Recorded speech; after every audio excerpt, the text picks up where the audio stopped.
பண்பாட்டு புரட்சி இல்லாது அரசியல் புரட்சி வெல்லாது என்ற முழக்கத்தை முன்வைத்து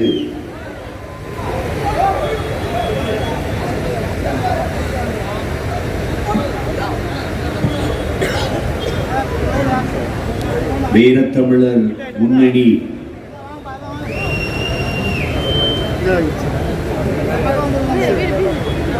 வீர பெரும்பாட்டன் கோடேரிக்கொன் கோட்டையை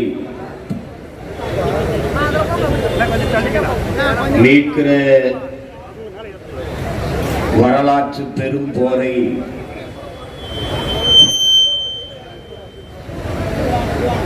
செஞ்சி மண்ணிலே நிகழ்த்தி கொண்டிருக்கிறது. இதில்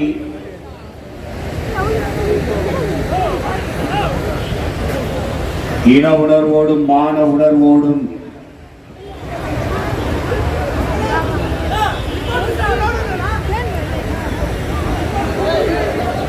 தன்மானமிக்க தமிழ் மக்கள்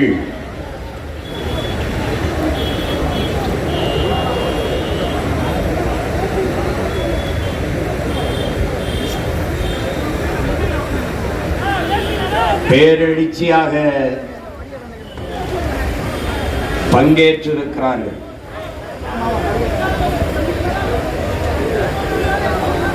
என்னுடைய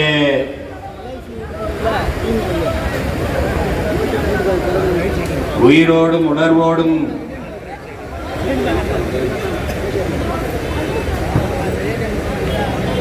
கலந்து வாழுகின்ற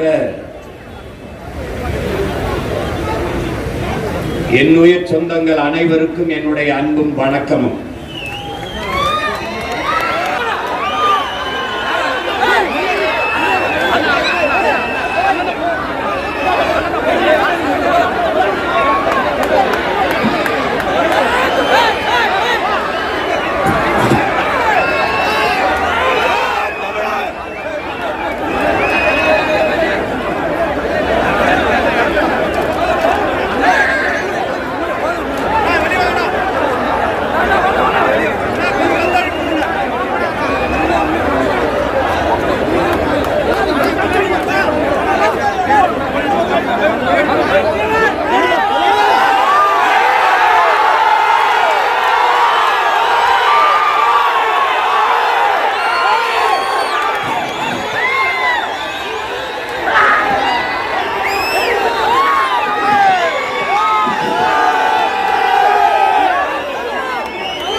அமைதியா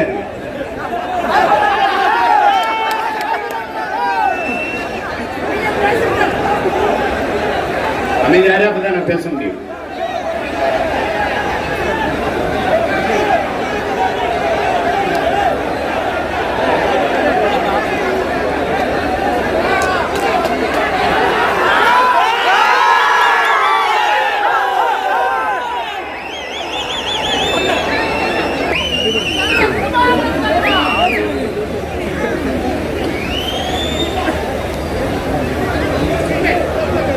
இங்கே தமிழரின வரலாற்றில் மிக மிக முக்கியமான ஒரு நிகழ்வு நடந்து கொண்டிருக்கிறது.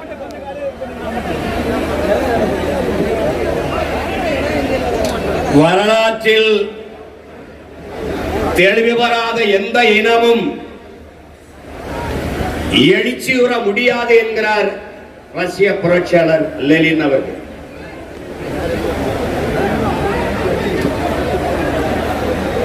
வரலாற்றை மறந்துவிட்ட ஒரு இனம் சுடுகாட்டில் இறந்து கிடக்கிற பிணம் என்கிறார் வியட்நாம் விடுதலை புரட்சியாளர் ஹோ சி மின் அவர்கள்.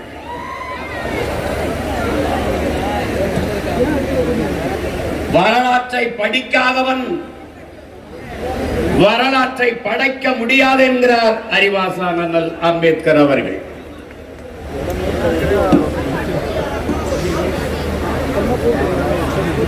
வரலாறு என்பது கடந்த கால செய்திகளை சேமித்து வைக்கிற ஏடு அல்ல,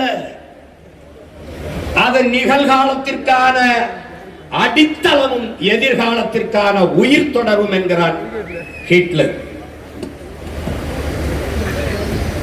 எல்லாவற்றையும் வாசித்து நேசித்து சுவாசித்த எங்கள் உயிர் தலைவன், நீ வரலாற்றை படி, வரலாற்றை படை, வரலாறாகவே வாழ் என்று எங்களுக்கு கற்பிக்கிறார். இயற்கை எனது நண்பன், வாழ்க்கை எனது தத்துவ ஆசிரியன், வரலாறு எனது வழிகாட்டி என்கிறார். என்னரும் சொந்தங்களே, பேரன்பு மிக்க என் பெற்றோர்களே, என்னிலும் இளைய என் தம்பி தங்கைகளே, ஒவ்வொரு தேசிய இனத்திற்கும் அந்த இனத்தின் வரலாறு தான் வழிகாட்டுகிறது.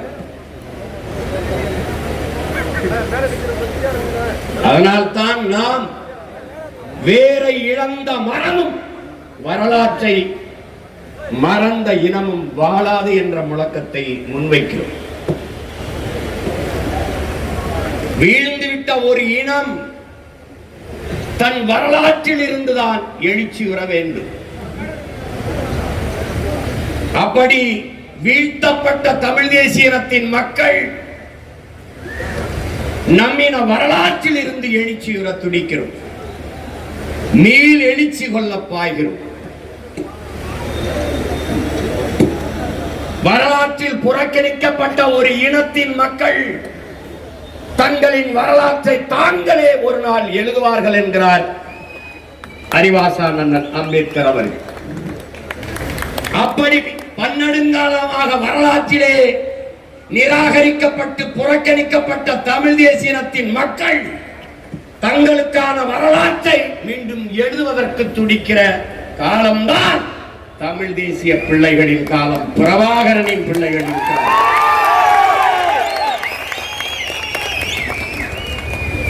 இங்கே நாங்கள் பழம்பெருமை பேசுவதென்பது பீற்றிக்கொள்ள அல்ல, எங்களை நாங்களே தேற்றிக்கொள்ள. பழம்பெருமை என்பது எங்களுக்கான படிப்பினை. வரலாறு எங்கிலும் எங்களுடைய அடையாளங்களை, எங்களுடைய பெருமைகளை இழந்து நிற்கதியாக நிற்கிற தமிழ் தேசிய இனத்தின் பிள்ளைகள் எங்களுடைய வரலாற்று அடையாளங்களை தேடி, எம்முடைய தொன்ம வேதேடி பயணிக்கிற போது நாங்கள் யார், நாங்கள் எது எதை இழந்திருக்கிறோம், எங்கு நாங்கள் வாழ்ந்தோம், எவ்விடத்தை விழுந்தோம் என்பதை அறிந்து தெளிந்து உணர்ந்து நிமிர்கிற காலம்தான் பிரபாகரன் என்ற பெரும் தலைவனின் செஞ்சிக்கோட்டை தேசிங்கராஜா கோட்டை என்றுதான் நமக்கு கற்பிக்கப்பட்டது. அப்படித்தான் படித்தோம். வந்து போன விருந்தாளி எல்லாம் வீட்டுக்கு சொந்தக்காரனாவது போல வந்து போனவன் எல்லாம் இது என்னுடையது என்னுடையது என்று உரிமை கொண்டாடினார்.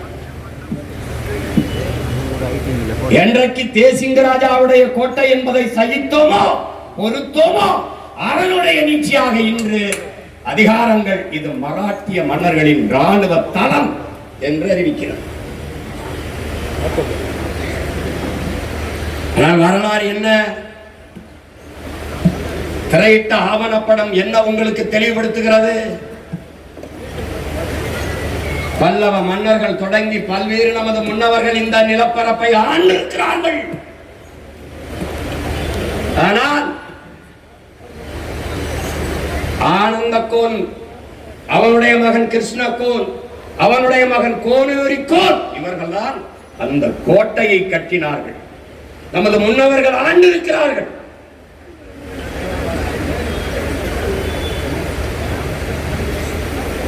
அதிலே கடி அரண செம்பர், பதனஞ்செறியின், செஞ்சியர்கோன், கம்ப கலியானை காடவனும் என்று ஒட்டக்குத்தர் எழுதியப்பா. அதிலே காவல் மதில்கள், காவல் அரணாக இருக்கிற மதில்கள், அதை கொண்ட செம்பொன்னால் அழகுபடுத்தப்பட்ட திண்ணைகளை கொண்ட வீடுகளை உடைய தூண்களிலே கட்டப்பட்ட செருக்கேறிய யானைகளை கொண்ட செஞ்சியர்கோன், செஞ்சிக்கோன், செஞ்சியை ஆண்ட செஞ்சியின் தலைவன் காடவன், செஞ்சியின் மன்னன் காடவன் என்றால் சொல்லு. பல்வேறு ஆண்டிருக்கிறார்கள். ஆனால் ஆனந்தக்கோன் தான் இந்த கோட்டையை நிர்மாணித்தான் என்பதால் வரலாற்று குறிப்பு. இங்கே பிரச்சனை என்ன? தேசிங்கராஜா கோட்டை என்னும் போதும் பேசாம இருந்து விட்டு, மராட்டியன் கோட்டை என்னும் போதும் பேசாம இருந்து விட்டு, சீமான் வந்து இது கோனேரிக்கோன் என்னுடைய பாட்டனின் கோட்டை என்று சொல்லும் போது, இல்லை அது செஞ்சிக்கோன், செஞ்சியர்கோன், காடவன் கோன் என்று வருகிறது, அது வன்னியர் கோட்டை என்று வந்தால் எங்களுடைய நிலைப்பாடு அது கோனார் கோட்டை, வன்னியன் கோட்டை. ஆனால் எங்களுக்கு எங்களின் நிலைப்பாடு இது இல்லை, அந்நியன் கோட்டை என்பதுதான். அது கோனார் கோட்டையா இருக்கு, வன்னியன் கோட்டையா இருக்கு, அதுல எனக்கு பிரச்சனை கிடையாது. என்னுடைய பாட்டன், என்னுடைய இனம் முன்னவனுடைய வீரமிக்க எழுச்சி மிக்க அடையாளம் என்னுடைய கோட்டை என்பதுதான் எங்கள் நிலைப்பாடு. அதிலே குப்பத்திற்கு பெயர் இதை செஞ்சியிலே கோனேரி குப்பம் என்று இருக்கிறது, கோட்டைக்கு பெயர் தேசிங்கராஜா கோட்டை என்று. கிருஷ்ணகோன் அவன் ஆளுகையில் அவன் பெயரையே அந்த நிலப்பரப்பில் பெயரிட்டு அழைத்தான் என்பதால் தான் அது கிருஷ்ணகிரி என்று பெயரானது என்பது வரலாற்று குறிப்பு. 300 ஆண்டுகள் 1190 தொடங்கி 1270 வரை தொடர்ச்சியாக அவர்களுடைய பரம்பரையினர் தான் இருக்கிறார். அது கோன் என்றால் அரசனை குறிக்கும். ஆனால் அந்த குறிப்பிலே ஆடு மேய்க்கும் இடையர்குல கோனார் கோன் என்று எழுதியிருக்கிறது. அதிலே தெளிவாய் கொள்ள வேண்டும் என் உடன் பிறந்தார்கள். இந்த கோனேரி கோட்டையை மீட்பதால் கோனார் எல்லாம் எனக்கு ஓட்டு போட்டு விடுவான் என்று நான் வரல. என் பரம்பரை அடையாளத்தை இழப்பது என்பது வருங்காலத்தில் விட்டுக் கொடுக்க முடியாது. இது யாரு? இது எதுக்கு? இது எந்த வேலையை யார் செய்வான்? இவன் எவனும் செய்ய மாட்டான். எவன் செய்வான்? வரலாற்றின் மகன், பிரபாகரனின் மகன் சீமான் தான்.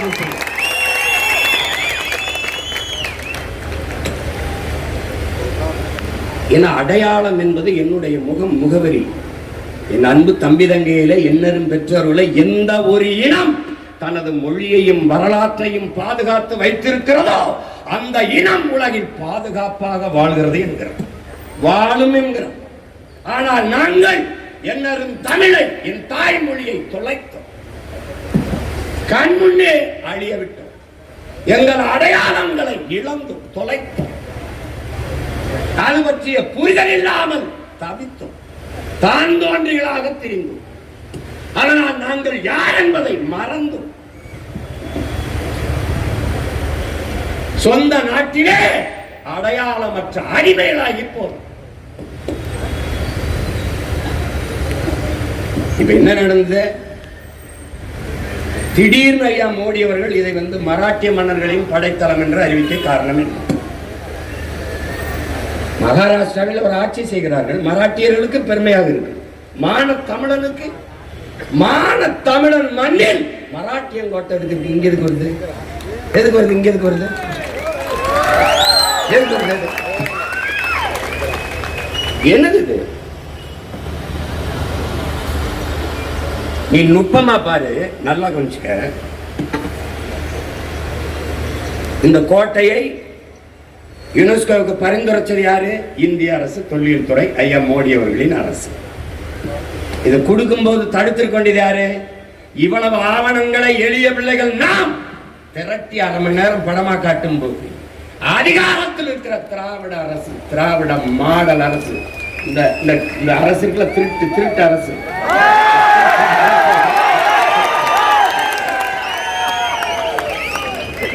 அவங்களுக்கு எப்படி பார்த்தாலும் திராவிடம் என்றால் திருட்டு என்றுதான் பொருள்.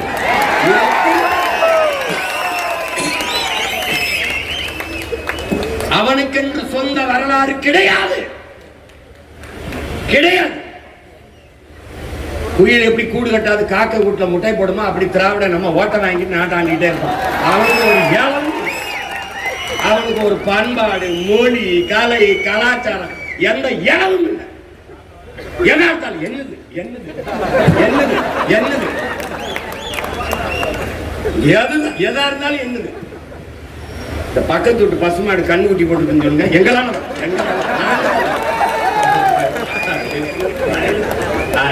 அப்பா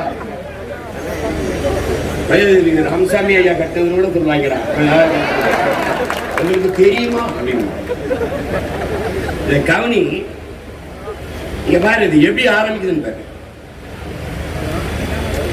இந்த இந்தியம், திராவிடம், இது ரெண்டுக்கும் வேலையே தமிழ் தேசிய இனத்தின் மொழி, கலை, இலக்கியம், பண்பாடு, வரலாறு எல்லாவற்றையும் அடையாளம் அத்தனையும் மறைப்பது, அடிப்பதுதான், தன்மையப்படுத்திக்.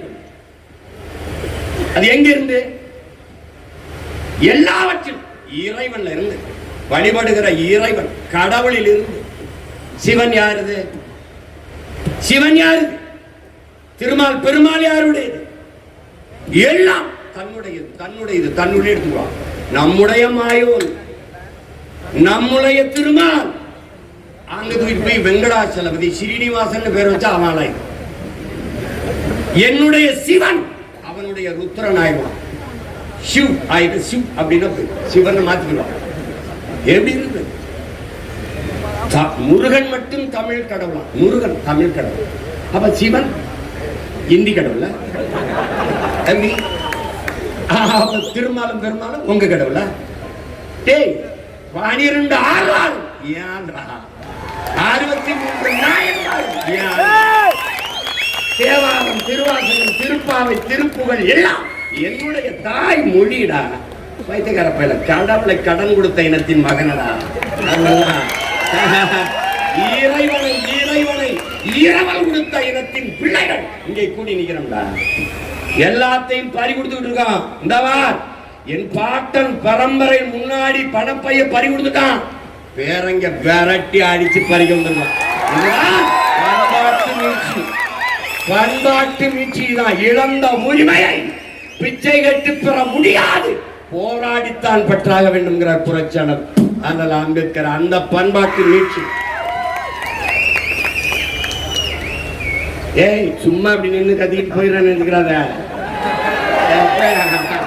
நீ யாரு? யுனெஸ்கோ எந்த பக்கம் இருக்க? அது யாரு? டேய், எனக்கு யார் அப்பன்னு தெரியுமாடா? நான் பக்கத்து வீட்டுக்காரன் என்ன அப்பன்னு தெரியுது. பிரச்சனை சொல்றான், நான் தான் அப்பன். நீ யாரு? சூழிய சீசர் சொல்றான், அடுத்தவன் எழுந்து உன்னை பற்றி அறிவிப்பதற்கு முன்பு யார் தெரியுமா? யார் தெரியுமா? காத்திருக்காதே, எழுந்து சொல்லடா, நான் ஆக சிறந்தவன் என்று. நான் ஆக சிறந்தவன், தமிழ் தேசிய இனத்தின் பெருமகன், தமிழன் பெருமைக்குரியவன். காரணம், தமிழ் பெருங்குடியில் பிறந்ததனாலேயே தமிழன் பெருமைக்குரியவன். மோடி எடுத்து கொடுத்துருவாப்ல. இங்க இருக்கிற ஆளுகிட்ட கேட்டா, நம்ம மோடி பிரதமர் கொடுத்துட்டாரு, நம்ம என்ன செய்யறது? உன்னோட ஒரு ஏக்கர் இடத்தை எழுதி போயிட்டாருன்னு. டேய், வீட்டுக்கு பக்கத்துல ஒரு அரை அடி எடுத்துட்டா வெட்டிட்டு ஜெயிலுக்கு போற பரதேசிய என் பரம்பரை அடையாளமடா, என் பண்பாட்டு கோட்டையடா செஞ்சு கோட்டை. அவன் எடுத்து போயிட்டா நான் விட்டுருவேன். நான் மோடி சொல்லிட்டான், மோடி சொல்லிட்டான், மராட்டியன் ஓட்டுக்காக என்னுடைய கோட்டையை மராட்டிய மன்னர்களின் படைத்தளம் என்று அறிவித்தார். மான தமிழன் ஓட்டன் எப்படி வாங்க அவர் அறிவிச்சுவாரு, அவர் அறிவிச்சுவாரு. இவரு கங்க்ராச்சுலேஷன், நம்மளுடைய ஆனரபிள் போஸ்ட்மேன் அப்படி இல்ல, எல்லாத்துக்குமே கடிதம் அவரை எழுதுவார, எழுதி கீழே கையெழுத்து போடுவாரா தெரியாது, எவனா எழுதி விட்டுறோம். வாழ்த்துக்கள். யார் இவங்க அப்பம் தாத்தா விட்டு கோட்டை இல்லது, ஏன் அறிவாலயத்தை கொடுத்துருவாரு யுனெஸ்கோவுக்கு. அறிவாலயம் மராட்டிய மன்னர்களின் அறிவாலயம் கொடுத்துருவீங்களா? பிரதமர் கொடுத்துட்டோம். இதுல இருந்து நீ என்ன தெரிஞ்சுக்கணும்? ஆரியன் இந்தியன் உன்னுடைய வரலாற்றை மறைப்பான், எடுப்பான், கொடுப்பான். திராவன் கூடவே இருப்பான். அவன் இந்த நிலத்தை நஞ்சாக்குகிற நச்சு திட்டங்களை, மீத்தேன், ஈத்தேன், ஹைட்ரோ கார்பன், அணு உலை, ஸ்டெர்லைட், அரிட்டாப்பட்டியில டங்ஸ்டன், இந்த மாதிரியான நச்சு திட்டங்களை திணிப்பான். திராவிடன் பல்லை இடிப்பான். புரியலைங்களா? கச்சத்தீவை உன்னுடைய உடைமையை, உன்னுடைய வாழ்வாதாரத்தை பறித்து கொடுப்பான். யார்? இந்தியன், ஆரியன். ஆரிய இந்திய ரெண்டு வெவ்வேறு இல்லடா, ரெண்டு ஒண்ணுதான். அவன் கொடுப்பான், திராவிடன் தடுக்காது கூடவே நின்று ரசிப்பான். புரியுதா? இதனால் தான் நம்முயிர் தாத்தன் தெய்வ திருமகன் முத்துராமலிங்கத்தவர் என்ன சொல்றார்? ஆரியம் திராவிடம் ரெண்டும் வெவ்வேறு அல்ல, கட்டி பிடிச்சு கைகுலுக்கி சங்கமிப்பார்கள், நீ பார்த்து கொண்டே இரு என்கிறார். அவன் கொடுத்தா இவன் தடுக்காம செய்யலாம். பார்த்து கங்க்ராச்சுலேஷன். எப்படி இப்ப புரியுதாடா? இங்க ஒரே கோட்பாடு தான்டா. இந்தியம் திராவிடம் ரெண்டையும் வீழ்த்தக்கூட பேராட்டம் தமிழ் தேசிய கருத்தியல், தமிழ் தேசிய புரட்சியல்.